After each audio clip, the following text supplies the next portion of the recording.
Ya, shalom Shalom, shalom. Bapak Halo, Ibu yang dikasih Tuhan, ya para kekasih-kekasih Tuhan, Bapak Ibu yang hadir dalam Zoom meeting malam hari ini, selamat malam. Dan juga teman-teman yang dengan setia mendengarkannya lewat live streaming melalui YouTube, selamat malam. Jumpa lagi bersama saya Stefanus Triwijaya dalam renungan ketika kehadiran Tuhan. Kiranya damai sejahtera dan sukacita dari Allah Bapa, Tuhan Yesus dan Roh Kudus selalu bersama dengan Bapak Ibu dari sekarang sampai selama-lamanya. Nah Bapak Ibu, ini adalah satu kasih karunia yang Tuhan berikan kepada saya untuk saya boleh menyampaikan pesan Tuhan buat Bapak Ibu. Dan ini juga yang menjadi kerinduan saya untuk menjadi berkat bagi banyak orang. Bapak Ibu, hidup ini adalah anugerah yang Tuhan berikan kepada kita. Amin. Kita hidup sekarang ini karena kasih Tuhan.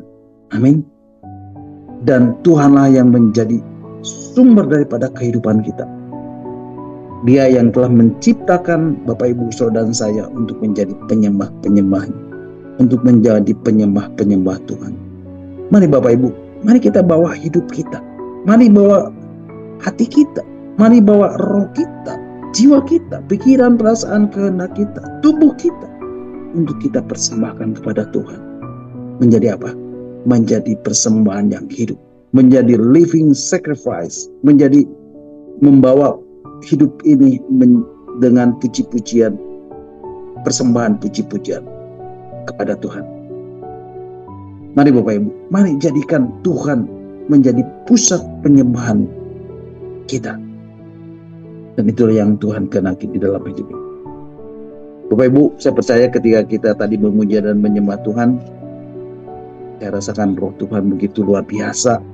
Dan bukan saja di tempat saya, tapi saya percaya di tempat di mana Bapak Ibu berada, roh yang sama, Roh Kudus itu membuat atmosfer penyembahan kita menjadi berbeda. Kami percaya karena Roh Kudus, Roh Allah, kehadiran Tuhan, hadirat Tuhan tidak bisa dibatasi oleh apapun juga, tidak dibatasi oleh ruang dan waktu. Dia bisa menembus ruang dan waktu. Dan saya percaya malam hari ini sesuatu yang baru akan Tuhan berikan buat kita yang hadir malam hari ini. Amin. Nah Bapak Ibu, kita akan kembali merenungkan dan membahas bagian-bagian firman Tuhan tentang arti kehadiran Tuhan bagian yang ke-162. Dan Bapak Ibu bisa mendengarkan kembali renungan-renungan yang sudah saya sampaikan, yang sudah Pak Hen share lewat link YouTube melalui WhatsApp Discipleship Cell Group wilayah Barat dan wilayah Timur. Nah Bapak Ibu, malam hari ini kita kembali akan membahas dan merenungkan bagian-bagian firman Tuhan bagian yang ke-162. Dan malam hari ini saya beri tema Roh Kudus yang berdiam, bagian yang ketiga. Bapak Ibu siap untuk mengalami Tuhan malam hari ini? Berapa banyak yang rindu untuk diberkati oleh Tuhan? Lambaikan tangan buat Tuhan dan katakan amin. Ya, nah Bapak Ibu, malam hari ini kita akan melanjutkan belajar tentang Roh Kudus lebih dalam lagi. Dan ini penting untuk Bapak Ibu ketahui, ini penting untuk Bapak Ibu mengerti, dan ini penting untuk Bapak Ibu pahami. Bapak Ibu perhatikan, minggu yang lalu kita sudah membahas surat Roma pasal 8 ayat yang ketiga dan keempat. Kemudian dilanjutkan dengan surat Roma pasal 8 ayat 5 dan 6. Bapak Ibu, izinkan saya untuk mereview renungan minggu lalu dengan singkat, supaya Bapak Ibu bisa mengingatnya kembali. Dan kita akan langsung masuk ke pembahasan ayat selanjutnya. Nah Bapak Ibu, surat Roma pasal 8 ayat 3 dan 4 mengatakan, mari Bapak Ibu kita akan baca kembali surat Roma pasal 8 ayat 3 dan 4. Surat Roma 8 ayat 3 dan 4, demikianlah firman Tuhan. Sebab apa yang tidak mungkin dilakukan hukum Taurat karena tak berdaya oleh daging, telah dilakukan oleh Allah. dengan jalan mengutus anaknya sendiri dalam daging, yang serupa dengan daging yang dikuasai dosa karena dosa.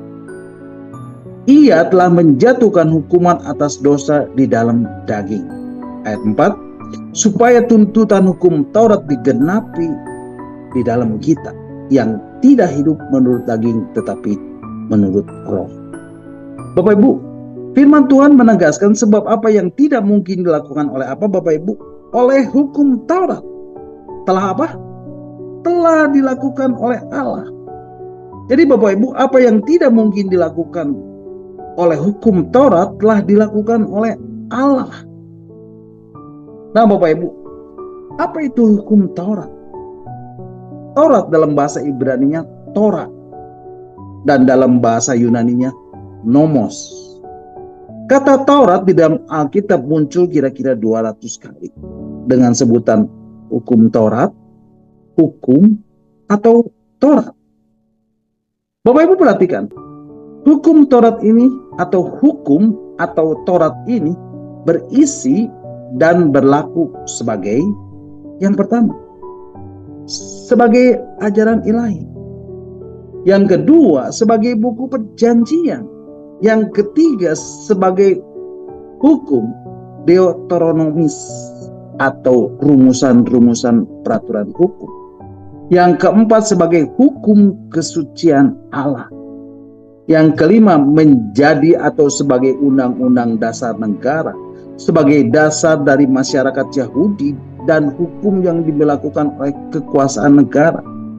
Yang keenam, sebagai hukum dalam Alkitab, karena hampir semua hukum-hukum itu menekankan hukum-hukum itu berasal dari Allah. Yang ketujuh, sebagai buku pegangan dasar. Pentateuch inilah menjadi buku pegangan dasar dari semua Taurat. Dan Pentateuch ini mengarah kepada kitab-kitab Kejadian, Keluaran, Imamat, Bilangan, dan Ulangan. Bapak Ibu bayangkan, isi hukum Taurat ini garis besarnya yaitu mengenai ajaran tentang ketahiran. Bagaimana kita berperilaku, bagaimana kita bertingkah laku, harus mentaati peraturan-peraturan tentang hukum kesucian Allah. Mengenai upacara keagamaan dan kesusilaan dan seterusnya, dan seterusnya, dan seterusnya. Itulah yang menjadi tuntutan dari hukum Taurat. Dan tidak ada seorang pun yang mampu memenuhi semua tuntutan hukum Taurat ini. Oleh sebab itu, Rasul Paulus menulis di dalam Roma pasal 8 ayat 3, sebab apa yang tidak mungkin dilakukan hukum Taurat karena terberdaya oleh daging, telah dilakukan oleh Allah. Apa yang tidak mungkin dilakukan hukum Taurat, Bapak Ibu? Kesucian Allah. Karena manusia telah berdosa dan patut menerima hukuman.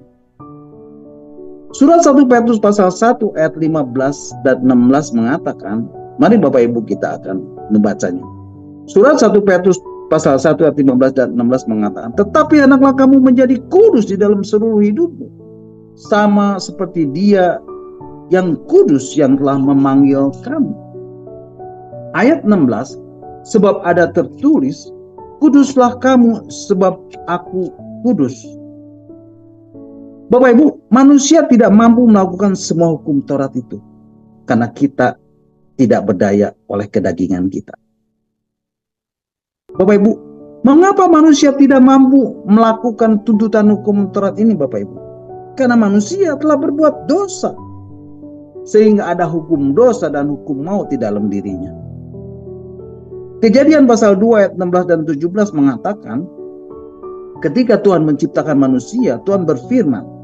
Mari Bapak Ibu kita akan membacanya. Kita Kejadian pasal 2 ayat 16 dan 17, firman Tuhan mengatakan, lalu Tuhan Allah memberi perintah itu kepada manusia. Semua pohon dalam taman ini boleh kau makan buahnya dengan bebas.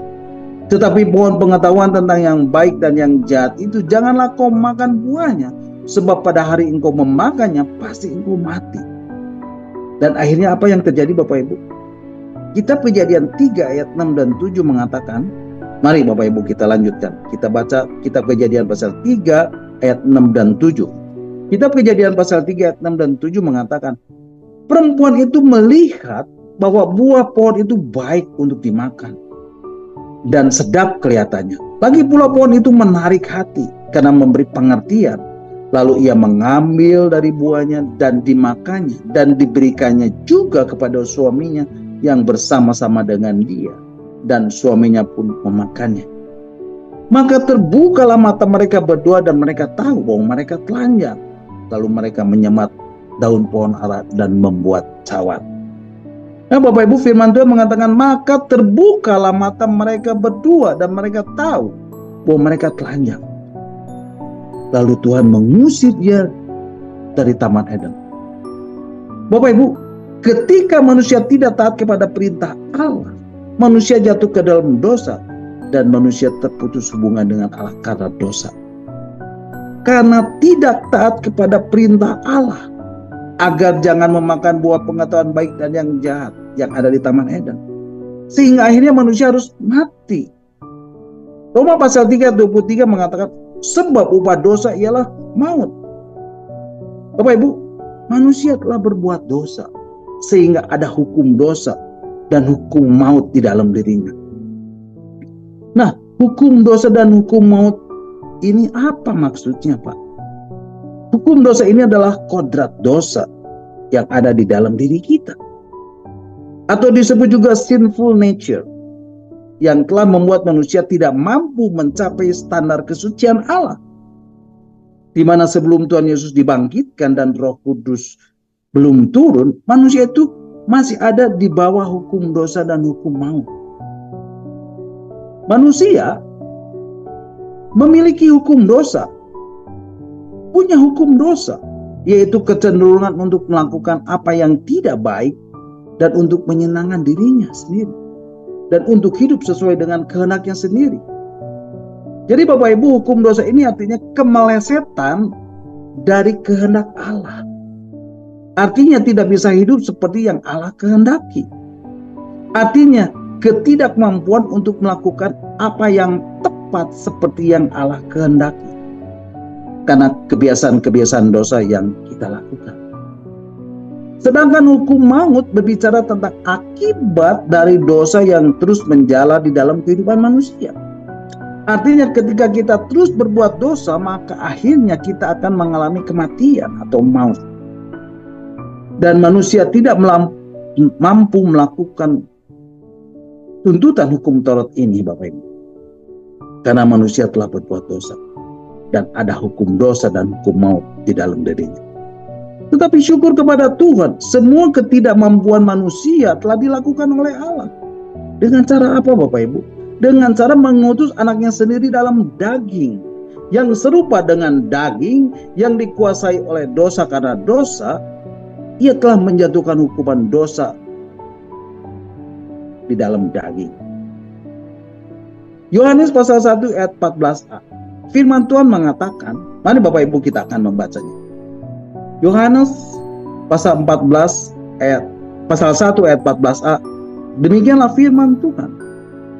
Firman itu telah menjadi manusia dan diam di antara kita.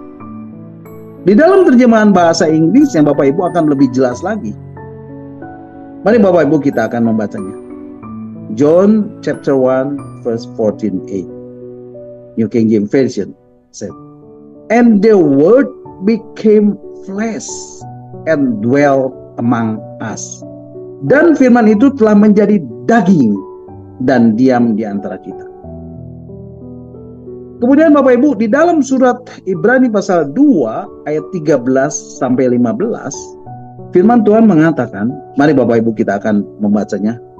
Di dalam surat Ibrani pasal 2 ayat 14 dan 15. Surat Ibrani pasal 2 ayat 14 dan 15 mengatakan, karena anak-anak itu adalah anak-anak dari darah dan daging, maka ia juga menjadi sama dengan mereka dan mendapat bagian dalam keadaan mereka, supaya oleh kematiannya ia memusnahkan dia, yaitu iblis yang berkuasa atas maut.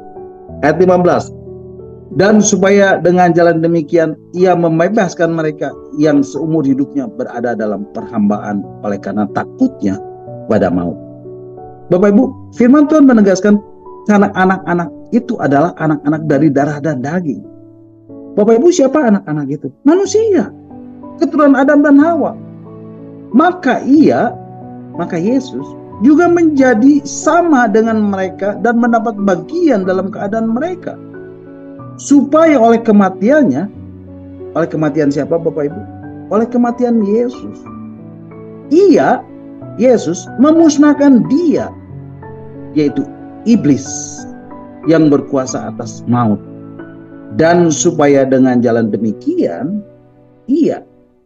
Yesus membebaskan mereka yang seumur hidupnya berada dalam perhambaan oleh karena takutnya kepada maut. Jadi Bapak Ibu, karena ketidakmampuan manusia melakukan tuntutan hukum Taurat ini, Allah mengutus anaknya.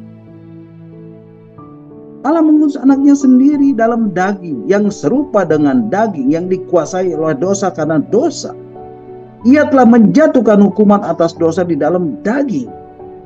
Supaya dengan jalan demikian, Yesus membebaskan mereka yang seumur hidupnya berada dalam perhambaan oleh karena takutnya kepadamu. Sehingga dengan demikian tuntutan hukum Taurat digenapi di dalam kita, yang tidak hidup menurut daging, tetapi menurut Roh. Haleluya, terpujilah Tuhan. Bapak Ibu, inilah cara Tuhan memerdekakan kita dari hukum dosa dan maut, dengan jalan mengutus anaknya untuk mati, sehingga melalui kematiannya semua tuntutan hukum Taurat digenapi di dalam kita, yaitu bagi yang tidak hidup menurut daging tetapi menurut Roh. Kemudian di dalam ayat yang kelima dikatakan, mari Bapak Ibu kita baca surat Roma pasal 8 ayat 5 mengatakan, surat Roma pasal 8 ayat 5 mengatakan, sebab mereka yang hidup menurut daging memikirkan hal-hal yang dari daging. Mereka yang hidup menurut Roh memikirkan hal-hal dari Roh. Nah Bapak Ibu, ketahuilah bahwa selama kita masih hidup di dunia ini akan terus menawarkan kepada kita, dan dunia akan terus memberikan kepada kita rohnya, memberikan kepada kita spiritnya atau gairahnya. Untuk apa Bapak Ibu? Untuk supaya kita terus hidup di dalam keduniawian, untuk supaya kita hidup di dalam kedagingan dan terus memikirkan hal-hal yang dari daging. Betul? Itulah yang dimaksud dengan hidup menurut daging, memikirkan hal-hal yang dari daging. Jadi apa itu hidup menurut daging? Hidup menuruti keinginan daging dan memikirkan hal-hal yang dari daging.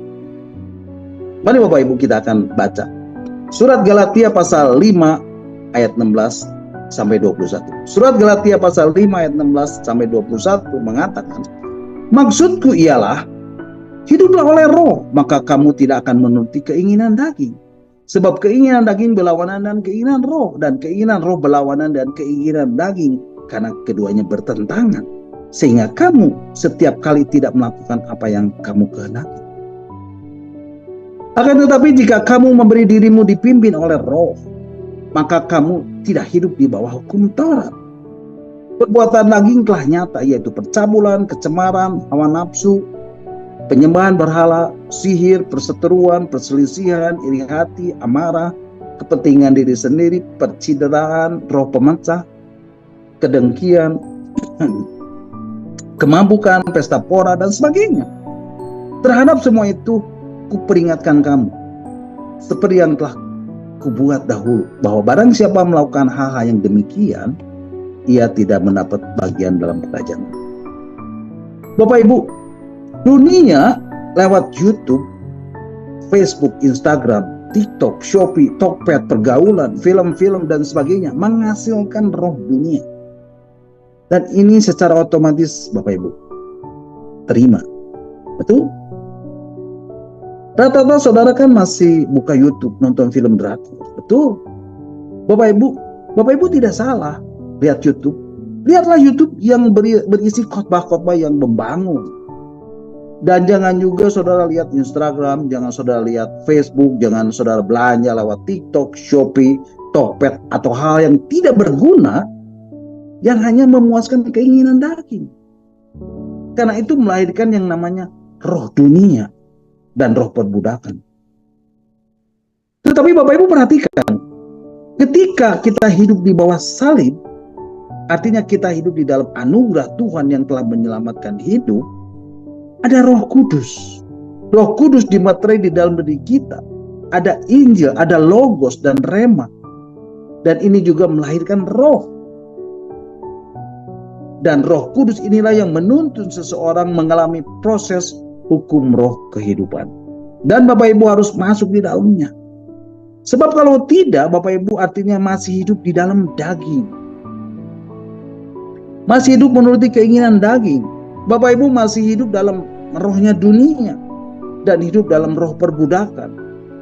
Jadi hukum roh kehidupan ini merupakan tatanan. Di mana seseorang mengalami perubahan dari kodrat manusia, human nature, kepada kodrat ilahi, divine nature. Dari hidup menurut keinginan daging, hidup menurut daging, menjadi hidup oleh roh. Hidup menurut roh. Memikirkan hal-hal yang dari roh. Dan kita harus berusaha untuk merubahnya. Dan itu Bapak Ibu bisa melakukan hanya melalui tuntunan Roh Kudus. Lewat Logos dan Rema. Sehingga Bapak Ibu memunculkan apa yang namanya buah roh. Apa itu buah roh? Mari Bapak Ibu kita akan membaca di dalam surat Galatia pasal 5 ayat 22 sampai 25. Surat Galatia pasal 5 pasal 2 ayat yang ke-22 sampai ke-25, firman Tuhan mengatakan, Galatia 5 ayat 22 sampai 25. Tetapi buah roh ialah kasih, sukacita, damai sejahtera, kesabaran, kemurahan, kebaikan, kesetiaan, kelemah lembutan, penguasaan diri. Tidak ada hukum yang menentang hal-hal itu. Barang siapa menjadi milik Kristus Yesus, ia telah menyalibkan daging dengan segala hawa nafsu dan keinginannya. Ayat 25. Jikalau kita hidup oleh roh, baiklah hidup kita juga dipimpin oleh roh. Oleh sebab itu Bapak Ibu, mari pikirkanlah hal-hal yang dari roh. Maka Bapak Ibu akan memperoleh hidup. Dan Bapak Ibu akan dipenuhi dengan damai sejahtera. Seperti firman Tuhan yang mengatakan di dalam surat Roma pasal 8 ayat yang ke-6. Roma 8 ayat 6. Firman Tuhan mengatakan,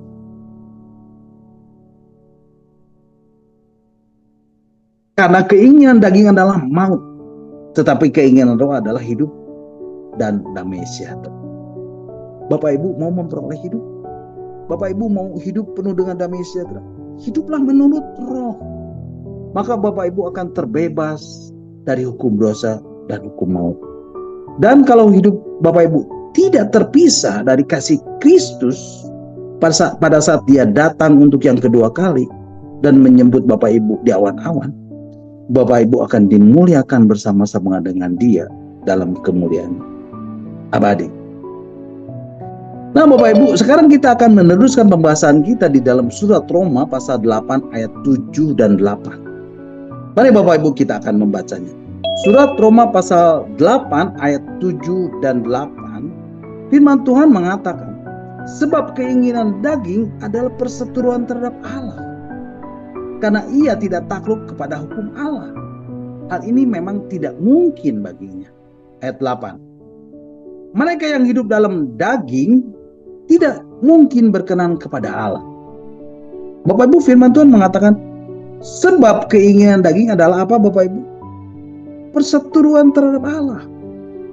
Karena apa Bapak Ibu? Karena ia tidak takluk kepada hukum Allah. Hal ini memang tidak mungkin baginya. Terus dikatakan apa Bapak Ibu? Mereka yang hidup dalam daging tidak mungkin berkenan kepada Allah. Nah Bapak Ibu, banyak orang Kristen berpikir sangat keliru. Karena menganggap setelah menjadi orang Kristen, mereka merasa bebas dari hukum dosa dan hukum maut. Itu keliru Bapak Ibu, itu keliru. Karena mereka belum hidup menurut roh, atau masih hidup di dalam daging. Dan orang yang hidup di dalam daging dikatakan apa tadi Bapak Ibu? berseteruan, bermusuhan, bertentangan dengan kehendak Allah. Karena keinginan daging adalah perseteruan terhadap Allah. Karena ia tidak takluk pada hukum Allah. Nah Bapak Ibu, apa yang dimaksud dengan hukum Allah? Kalau kita membaca di dalam surat Roma pasal 7 ayat 26, mari Bapak Ibu kita akan bacanya.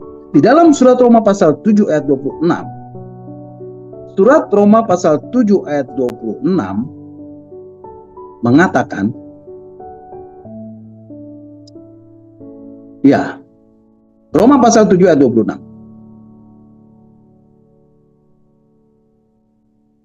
Oke, saya bacakan. Roma 7 ayat 26 mengatakan, jadi dengan akal budiku aku melayani hukum Allah. Tetapi dengan tubuh insaniku aku melayani hukum dosa. Nah Bapak Ibu, ayat ini mengesankan, bukan? Di sini seakan-akan Rasul Paulus hidup dalam dua dunia. Jadi dengan akal budiku aku melayani hukum Allah. Tetapi dengan tubuh insaniku aku melayani hukum dosa. Seperti hidup dalam dualisme. Dia taat pada hukum Allah, akal budinya melayani hukum Allah, tetapi tubuhnya ditundukkan kepada hukum dosa. Nah Bapak Ibu harus belajar benar-benar mengenai ayat ini. Maksudnya apa Bapak Ibu? Maksudnya di sini ada dua bagian yang harus kita mengerti dan pahami. Yang pertama, jadi dengan akal budiku aku melayani hukum Allah. Bapak Ibu, di sini Rasul Paulus menundukkan dirinya kepada hukum Allah. Artinya Rasul Paulus dengan sungguh-sungguh menundukkan pikirannya kepada hukum Allah. Apa hukum Allah itu Bapak Ibu? Hukum Allah ini adalah hukum kesucian Allah. Dan ini bukan hukum Taurat biasa. Sebab kalau hukum Taurat biasa, Paulus tidak perlu bergumul mati-matian. Mengapa Bapak Ibu?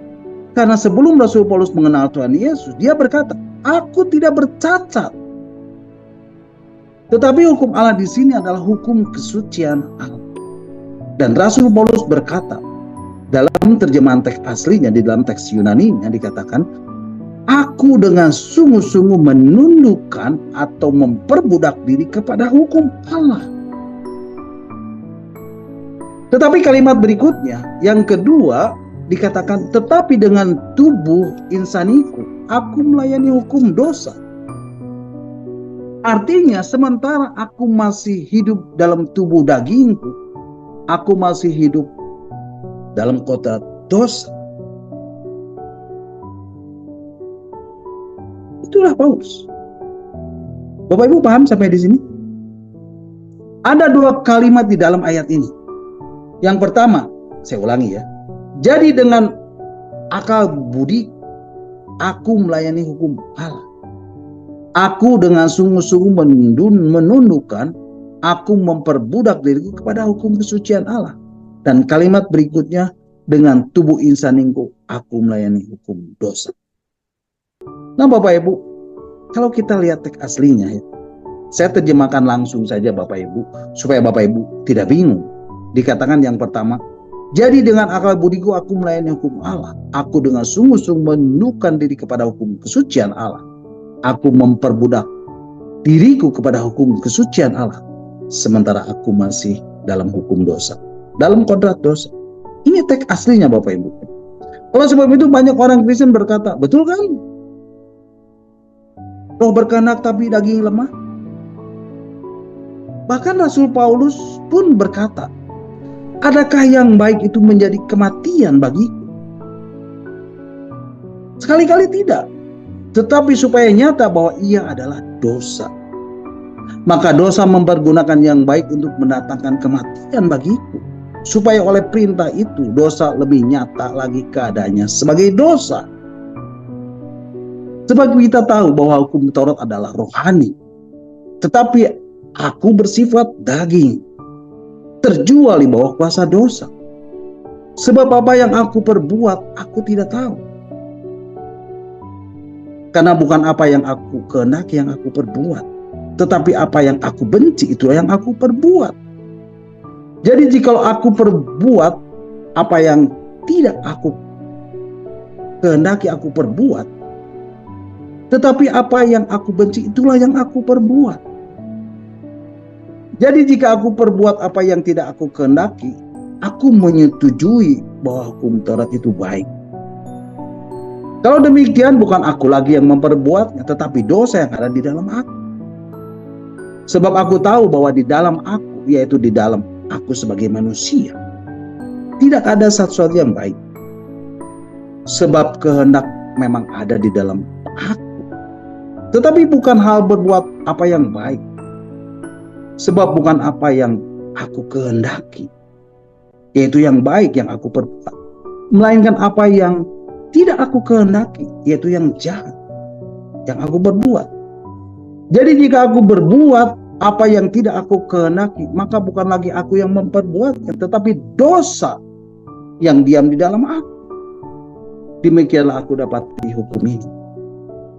Jika aku menghendaki berbuat apa yang baik, yang jahat selalu ada padaku.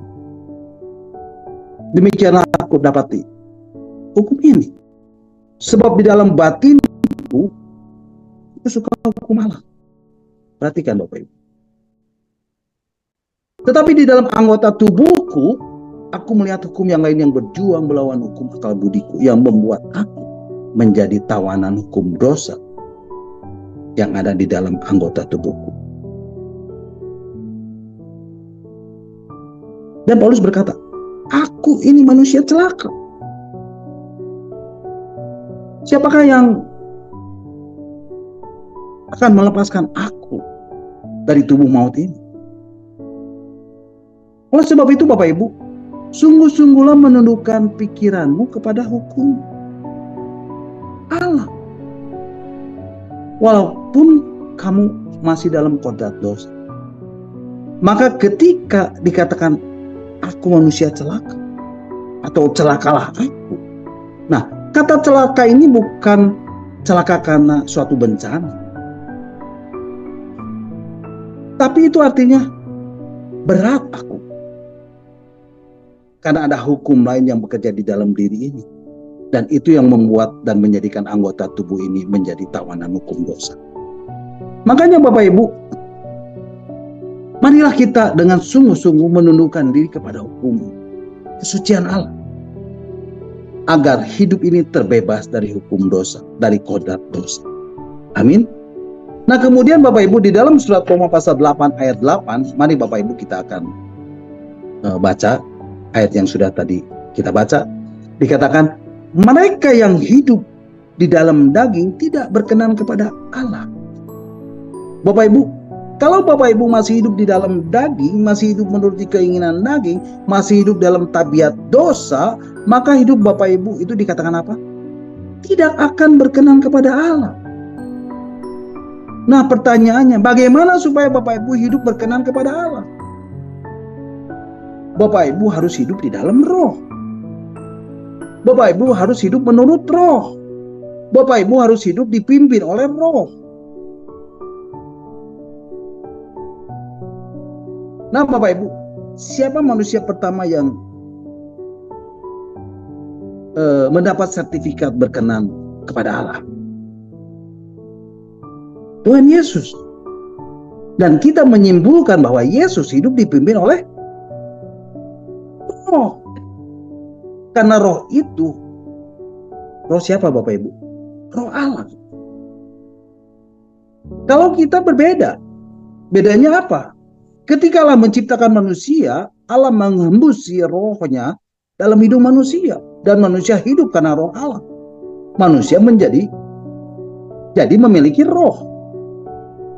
Tetapi ketika manusia tidak taat kepada perintah Allah, maka roh manusia itu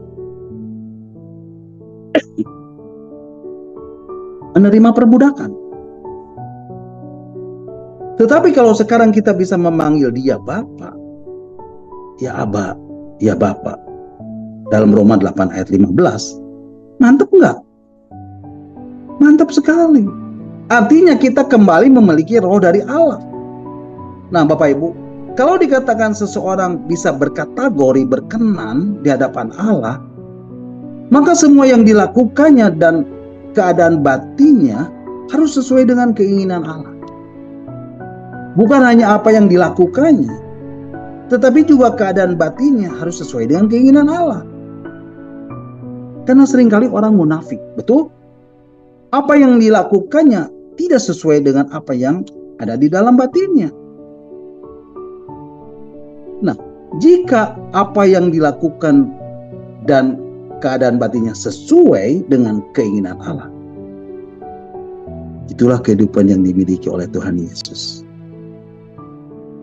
Dan kita, Bapak Ibu, saudara dan saya, harus hidup seperti Yesus hidup. Bapak Ibu harus hidup mengikuti jejak-jejak Yesus hidup. Amin. Surat Roma pasal 8 ayat 9 dan 10. Mari Bapak Ibu kita akan membacanya. Surat Roma pasal 8 ayat 9 dan 10.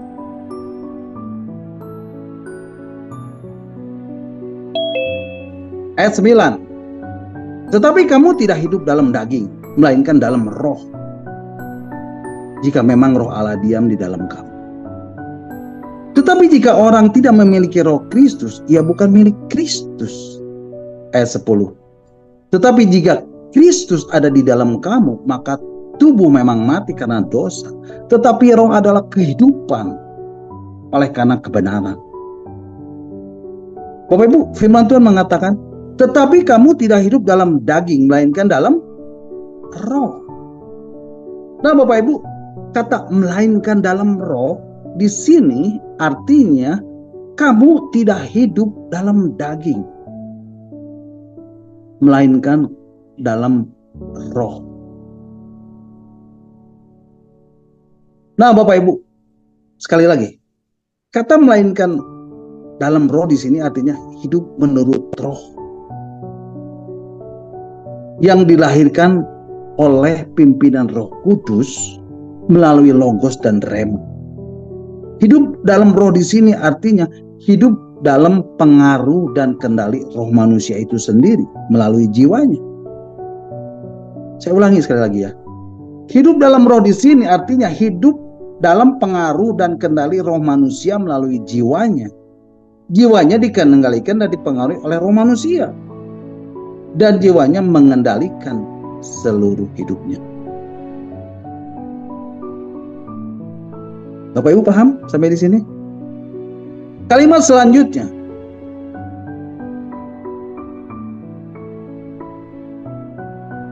Jika memang roh Allah diam di dalam kamu. Nah Bapak Ibu, tidak mungkin orang bisa berkenan kepada Allah kalau tidak menerima Roh Kudus. Tidak mungkin, tidak mungkin, tidak mungkin. Maka dikatakan jika memang roh Allah diam di dalam kamu, artinya bahwa roh Allah dimeterai, ditempelkan di dalam diri kita untuk menuntun roh kita agar dapat menguasai jiwa dan jiwa mengendalikan kehidupan. Bapak Ibu, tidak mungkin kamu bisa hidup menurut pimpinan roh Allah kalau tidak roh Allah diam di dalam kamu. Tidak mungkin, tidak mungkin, tidak mungkin. Tidak mungkin Bapak Ibu.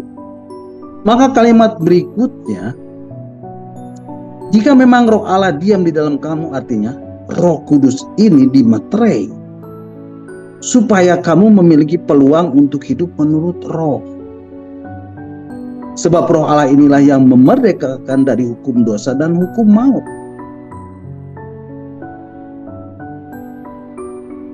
Kalimat berikutnya mengatakan, tetapi jika orang tidak memiliki roh Kristus, ia bukan milik Kristus. Di situ kita kacau enggak Bapak Ibu? Kacau. Tapi hebat Bapak Ibu, hebat Tuhan itu. Kenapa tidak roh Yesus, tidak roh Allah, kok roh Kristus? Coba kalau bukan Roh Kudus yang mengilhami Paulus menulis ini, nggak mungkin kita paham. Dan kita akan tanya Roh Kudus, gimana ya Tuhan? Tuhan kenapa kok gini? Mari Bapak Ibu kita akan baca kembali ayatnya. Tetapi kamu tidak hidup dalam daging, melainkan dalam roh. jika memang roh Allah diam di dalam kamu. Tetapi jika orang tidak memiliki roh Kristus, ia bukan milik Kristus. Loh, jadi roh Kristus ini apa? Apa roh Kristus ini? Ya, oke, kita baca ayat 7 dan 9 sampai 9 sebentar ya. Bapak Ibu nanti Bapak Ibu akan tahu maksudnya ya. Roh Kristus itu gimana? Roh Allah, roh Kristus. Kenapa tidak roh Yesus atau roh Allah lagi? Mari kita baca lagi. Ayat 7, sebab keinginan daging adalah perseteruan terhadap Allah, karena ia tidak takut kepada hukum Allah. Hal ini memang tidak mungkin bagi. Ayat 8, mereka yang hidup dalam daging tidak mungkin berkenan kepada Allah. Tidak mungkin berkenan kepada Allah. Karena standar kesucian itu harus roh dari Allah. Karena standar kesucian itu harus roh dari Allah. Yang satu chemistry, yang satu unsur, yang satu pikiran, satu perasaan dengan Allah.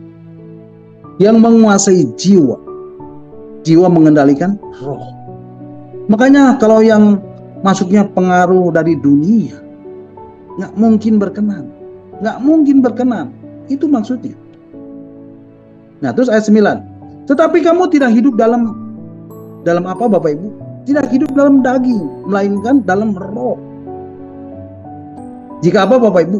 Jika memang roh Allah diam di dalam kamu. Nah, kuncinya adalah jika memang roh Allah diam di dalam kamu. Jadi jika roh Allah diam di dalam kamu, makanya yang banyak dituntut apa Bapak Ibu? Yang banyak dituntut banyak. Makanya untuk orang Kristen, orang-orang percaya Tuhan Yesus berkata kamu harus sempurna.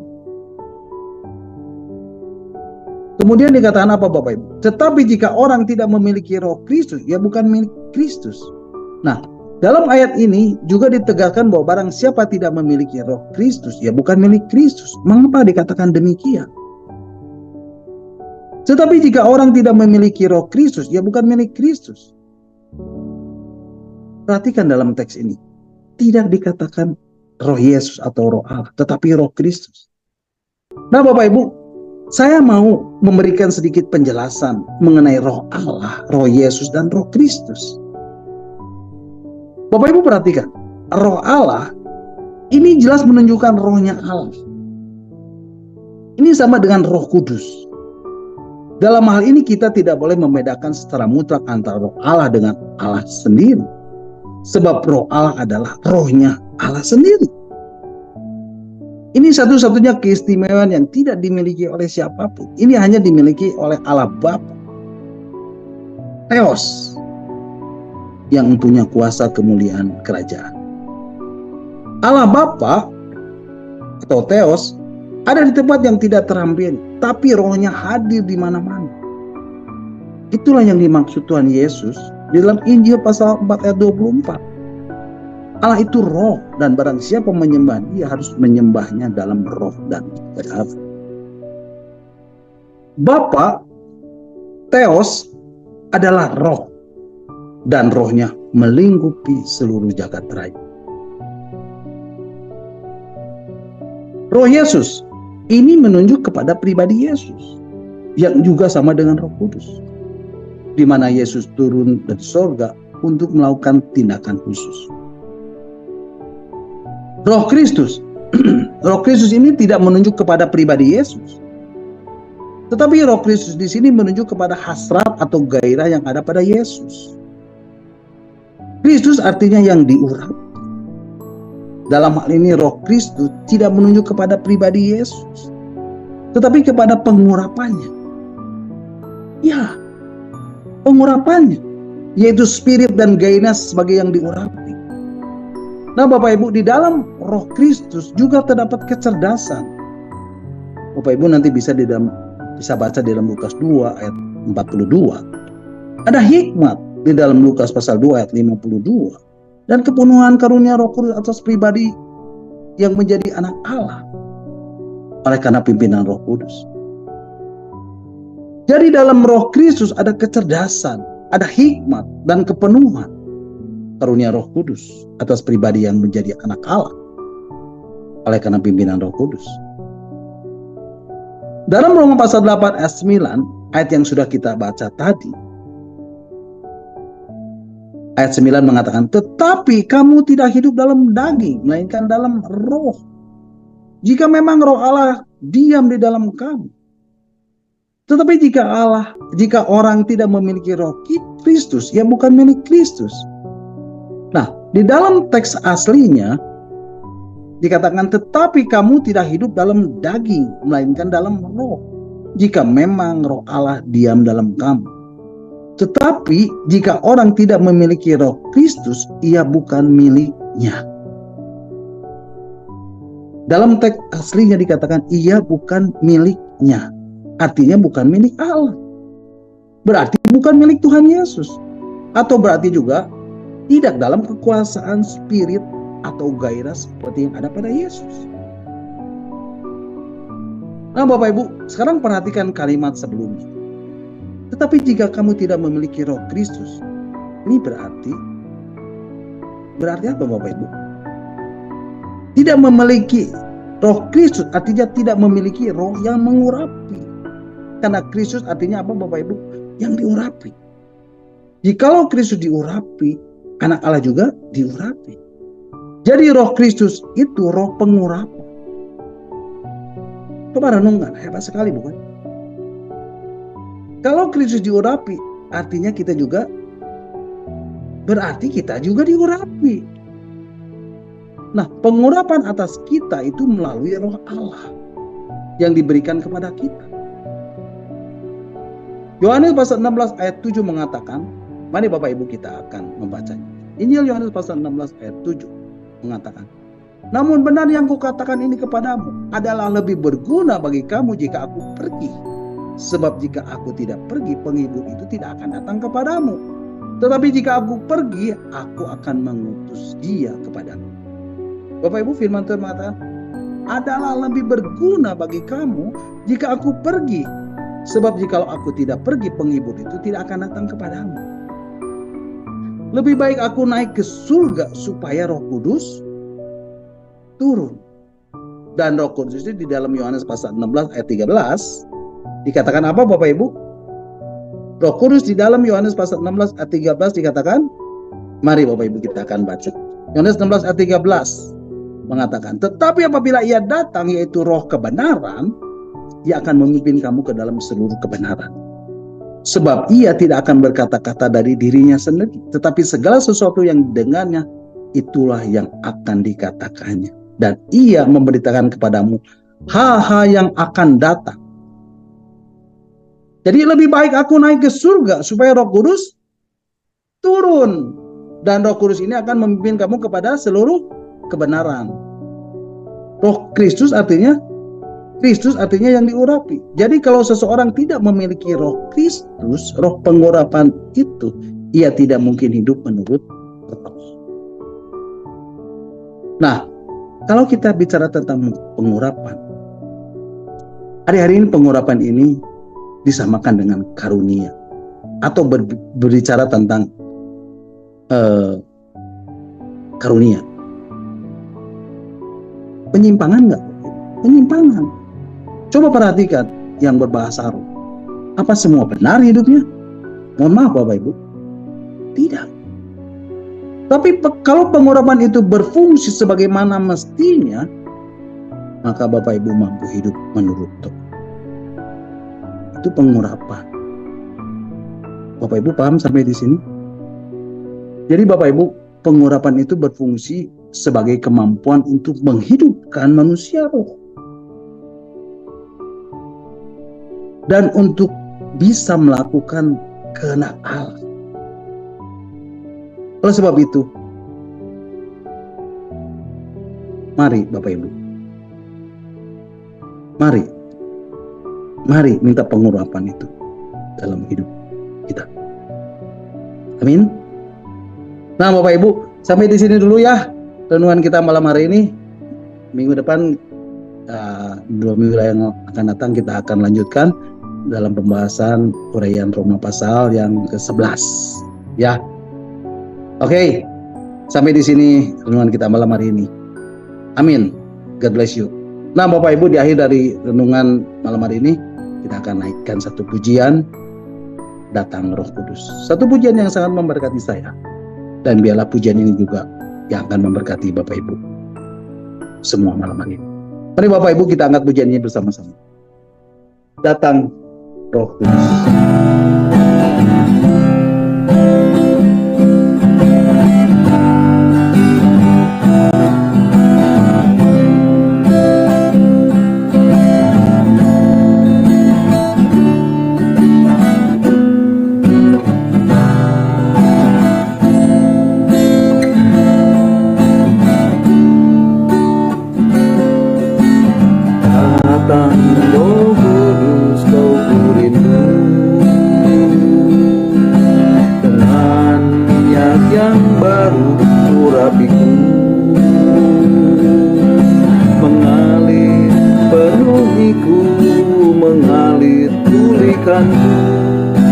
Kuasamu bebaskan hidupku.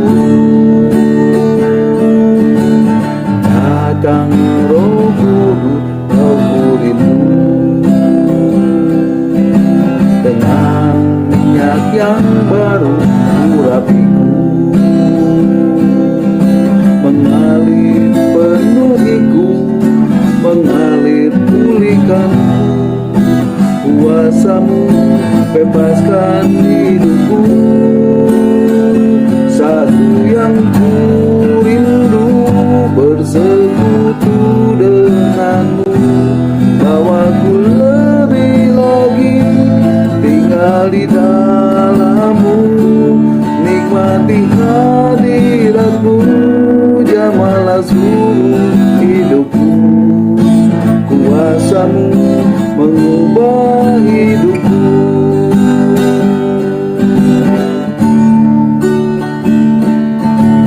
Datang Roh Kudus, Aku rindu. Dengan minyak yang baru urapiku, mengalir penuhiku, mengalir pulihkanku. Kuasamu bebaskan hidupku. Datang Roh Kudus, Aku rindu. Dengan minyak yang baru urapiku, mengalir penuhiku, mengalir pulihkanku. Kuasamu bebaskan hidupku. Satu yang ku rindu, bersekutu denganmu. Bawaku lebih lagi tinggal di dalammu. Nikmati hadiratmu, jamalah seluruh hidupku. Kuasamu mengubah hidupku. Satu yang ku rindu, bersekutu denganmu. Bawaku lebih lagi tinggal di dalammu. Nikmati hadiratmu, jamalah seluruh hidupku. Kuasamu mengubah hidupku. Satu yang ku rindu, bersekutu denganmu. Bawaku lebih lagi tinggal di dalammu. Nikmati hadiratmu, jamalah seluruh hidupku. Kuasamu mengubah hidupku. Kuasamu mengubah hidupku. Kuasamu mengubah hidupku.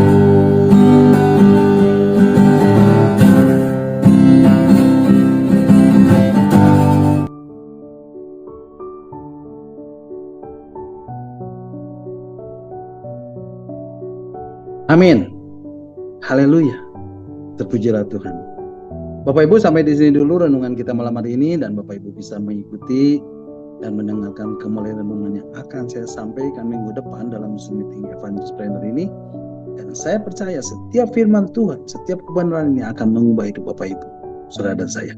Dia adalah firman yang hidup, dia adalah firman yang kuat, dia adalah firman yang tajam, yang menembus setiap dimensi kehidupan. Apapun, sekalipun, walaupun bagaimanapun hidup Bapak Ibu, saudara dan saya. Percayalah Bapak Ibu, ketika Bapak Ibu saudara saya mencari kebenaran dan kebenarannya, maka semuanya akan ditambahkan kepadamu.